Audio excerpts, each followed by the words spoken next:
Luna was done playing by anyone else's rules. For weeks, she'd been held like a prisoner in Bill Spencer's estate, a gilded cage with round-the-clock surveillance, private security, and a GPS anklet locked tight to her ankle. Bill called it protection, but Luna knew better. This wasn't about keeping her safe. It was about keeping her quiet. She hadn't planned for any of this. Not the secret pregnancy, not the silent war raging behind the scenes of the Spencer empire, and certainly not the storm that exploded when Bill found out. He didn't yell. He didn't threaten. He simply moved her into his estate and made it clear she wasn't leaving until he said so. But Luna had her own plans, and they didn't involve raising a child behind locked gates under constant watch. There was only one person she trusted enough to pull this off, Remy. Tech genius, longtime confidant, and the only person with both the skills and the guts to break her out. Together, they designed the impossible. Remy had spent days infiltrating the security infrastructure of Spencer Publications, sifting through layers of encrypted data until he found what he needed: the override protocol for the ankle monitor. A 12-digit master code hidden behind a firewall labeled Asset Lockdown Protocol. Tier 1, Remy copied it without leaving a trace. The plan began at 1 a.m. On a moonless night. Luna was ready. She hadn't eaten all day, saving her strength, her nerves wound tight like a coiled spring. She waited until the camera on her bedroom ceiling shifted its cycle, a 13-second blind spot. Remy had time to the frame. She pressed her comm link twice. Remy was already in the system, ghosting through Spencer's surveillance grid like smoke. "Go," he whispered. Luna clutched her stomach and collapsed to the floor, screaming in short, choked bursts. Within seconds, her door burst open. 2 guards rushed in, one radioing for the on-call medic. "She's cramping, could be the baby," one said. They carried her not gently down the hall to the medical wing of the estate, a private room Bill had retrofitted with hospital-grade equipment. What they didn't know was that Remy had already killed the camera feeds inside the room. 3 minutes. That's all Luna had. The guard stepped outside to give her privacy as the medic prepped an ultrasound. She moved fast. She yanked open the panel under the exam table. The anklet's lock was coded and pressure-sensitive. One wrong move, and it would trigger the silent alarm. But Luna wasn't touching it. She was waiting for Remy. The signal beeped. The code arrived on her burner device, 7649188FBX3Z. Her hands trembled as she keyed it in. The anklet gave a soft click, then fell away. She kicked it under the table and peeled back the thin panel at the wall space. Behind it was a vent barely wider than her shoulders, the same one Remy had mapped weeks ago after posing as an HVAC tech. It led to the underground garage. She crawled blindly, every inch a battle. Dust clung to her skin. Her baby kicked once hard as if sensing the danger. But she kept moving. At the end of the vent was a maintenance grate. It popped loose with a gentle tug. Beyond it, rows of blacked-out SUVs and delivery trucks sat in silence. Remy had told her which one to look for: a silver-gray delivery van from a local food supplier. The driver was clean, paid off, didn't ask questions. She slid into the trunk and pulled the hatch closed. Her heart pounded so loud she was sure someone would hear it. Upstairs, the countdown hit 0. The camera feed flickered back on. The medic stepped into the room and found it empty. The ankle monitor lay abandoned under the table, still warm. Panic erupted like wildfire. Guards scrambled. Alarms stayed silent, but the estate buzzed with frantic motion. Bill Spencer arrived minutes later, half-dressed, fury in his eyes. He scanned the room, the hallway, the security hub. Nothing. Then he saw the vent. "She's gone," he growled. "Lock down the perimeter. Freeze every outgoing signal. No one leaves this property without my say to late." By the time Bill's men searched the underground garage, the delivery van was already 20 miles away. The GPS tracker on its license plate had been spoofed by Remy hours earlier. The route was clean and traceable. Luna was already gone. By dawn, She was on a train bound for the outer suburbs, a quiet valley town with no connections to the Spencers, no cameras, no eyes. She sat alone in the last carriage, hood pulled low, one hand resting protectively on her stomach. She didn't cry. There was no time for that. She would give birth in secret. She would raise her child on her own terms. And one day, when the dust settled, when the world had forgotten, she would return stronger, smarter, ready to take back what was hers. Back in Los Angeles, Bill Spencer wasn't letting this go. By 9 a.m., he had launched a full-scale private manhunt. He paid off hackers, ex-military operatives, forensic analysts. He put a bounty on Luna's location, no questions asked, no limits on price. But it wasn't just Luna he was after. He wanted the leak, the traitor, the one who'd helped her disappear under his nose.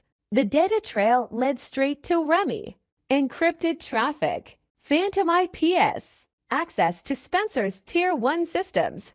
Bill didn't need proof. He needed a scapegoat, and Remy fit too perfectly.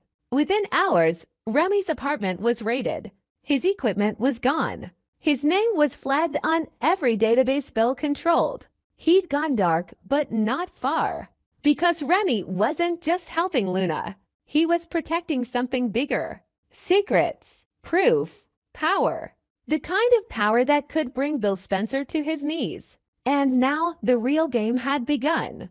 In the high-stakes world of power, lies, and legacy, deception wasn't just a tactic, it was survival. And for Luna, escape had always been the goal. Not just from Bill Spencer's suffocating control, but from the future he had planned for her and the child she refused to let become a pawn. Remy knew this. He'd watched it unfold from the shadows, a ghost in the Spencer machine, playing long before Bill even knew there was a game. And now, it was time to go all in. The setup took 3 days. A replica of Luna's appearance had to be flawless down to the texture of her hair and the curve of her posture. The decoy wore a carefully matched wig, an identical maternity dress padded just right, and sunglasses to obscure any discrepancies. She had Luna's burner phone, Luna's walk, Luna's gestures. Every step had been rehearsed with military precision. The real Luna. She was already in motion, wearing pale scrubs, a surgical mask, and her hair pulled back beneath a disposable cap. She moved through the estate's rear gate posing as a delivery nurse for a pharmaceutical courier. No one looked twice. Remy had spoofed the ID badge, manipulated the schedule in the estate's security system, and even delayed the regular nurse's shift by hacking her GPS with a detour glitch. Every second was accounted for. As Luna slipped into the back of the delivery van and pulled the latch shut behind her, Remy activated Phase 2. The fake Luna stepped out of a rideshare vehicle parked 3 blocks from the estate where the Spencer surveillance teams had been tipped to look. The phone in her pocket emitted Luna's GPS signal. She waved casually at the discreet tail, acting nervous but not too nervous, playing the role of a woman on the run. Just enough breadcrumbs to lure them closer.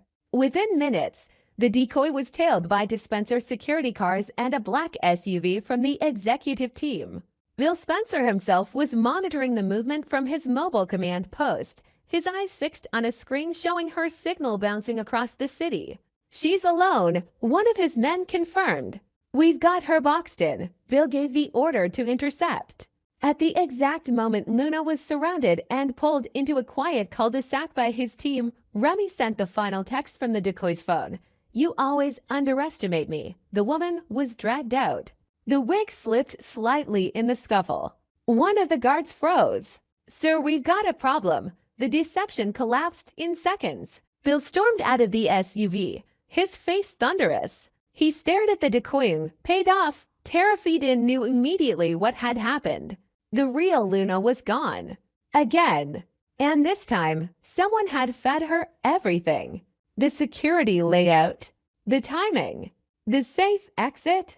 Someone inside his house. Back in the delivery van, Luna didn't flinch. She was already 50 miles away, her body curled between sterile boxes, her new phone cold and silent. She knew Bill would discover the trick. That was the point. He'd chased the ghost while she crossed the state line in the last vehicle he'd think to track an old ambulance, fully gassed, tinted, and scrubbed clean of any official markings. Remy had handled the rental under a shell company. The driver, a retiree with debts and no questions, had been paid in cash and tipped generously to forget every detail. The route was mapped, the gas stop's time to the second. The moment the van hit the state border, Luna discarded her nurse's gear and stepped out into a quiet town where no one knew her name. She headed straight for the private clinic Remy had arranged weeks earlier. Not a hospital, not a birthing center. A back-channel facility owned by a retired OB-GYN who once worked under the radar for elite clients needing complete discretion. She checked in as Mary Salviga, no digital records, no insurance paperwork, a handwritten intake form. The doctor never asked for ID, just took her vitals, did an ultrasound, and said, "You're close." Luna nodded. "I'm staying. I'll have the baby here." The days that followed were a blur of anxiety, contractions, and quiet defiance. She turned off her phone. She didn't contact Remy. She just waited, body taut with the knowledge that Bill would never stop hunting her. But for now, she had one goal: give birth safely, quietly, and disappear again, this time for good. Back in Los Angeles, the fallout from the failed capture ignited a firestorm. Bill convened a war council. She had help, he growled. Inside help. Someone with access to internal systems and movement schedules. He didn't have proof. Yet.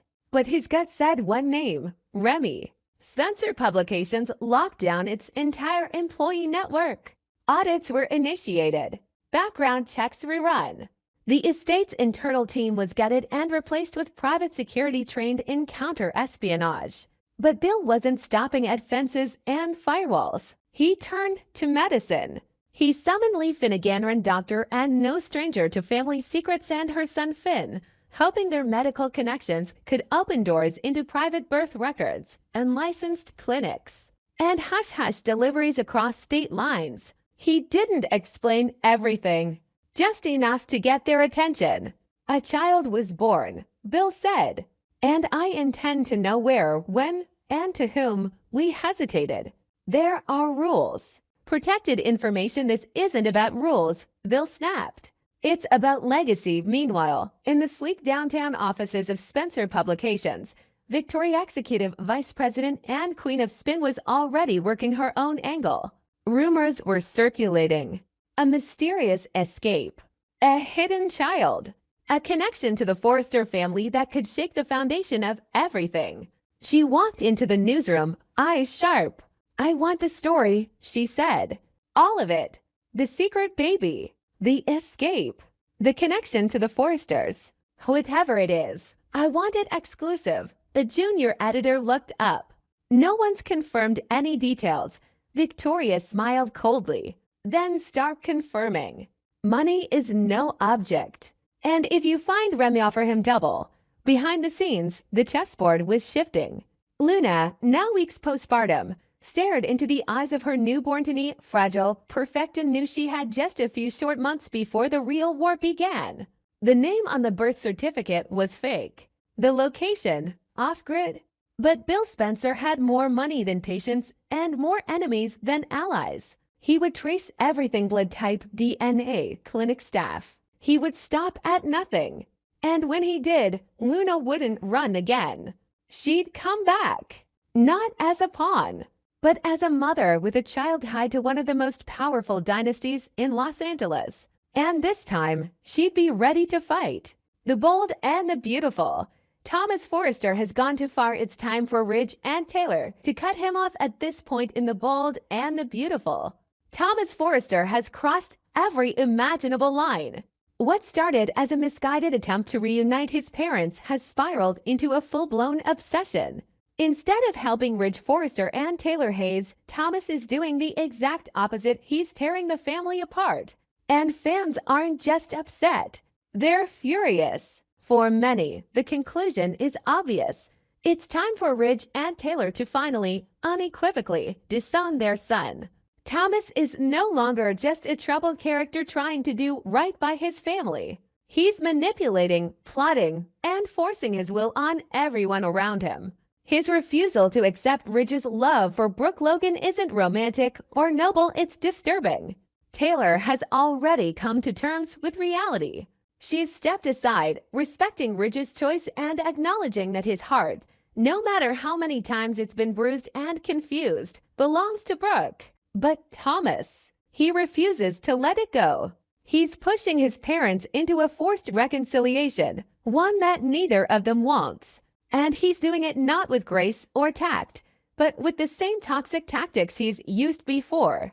Let's not forget this isn't the first time Thomas has gone off the rails. It's not even the second. Fans of the bold and the beautiful have watched for years as Thomas shifted from charming and creative to erratic and dangerous. His manipulative behavior cost Brooke and Ridge their marriage once already. He lied.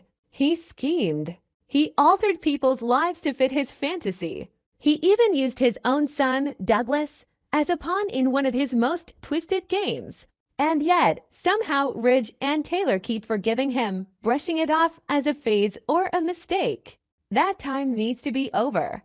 There's a growing chorus of voices, online loyal viewers, who've stuck with the show through countless plot twists, all saying the same thing. Thomas needs consequences. Real ones. Not a slap on the wrist. Not another empty lecture from his father. What Thomas needs is distance. He needs to know that love does not mean enabling. Ridge and Taylor, for all their faults and flaws, have shown their son more patience than anyone could be expected to.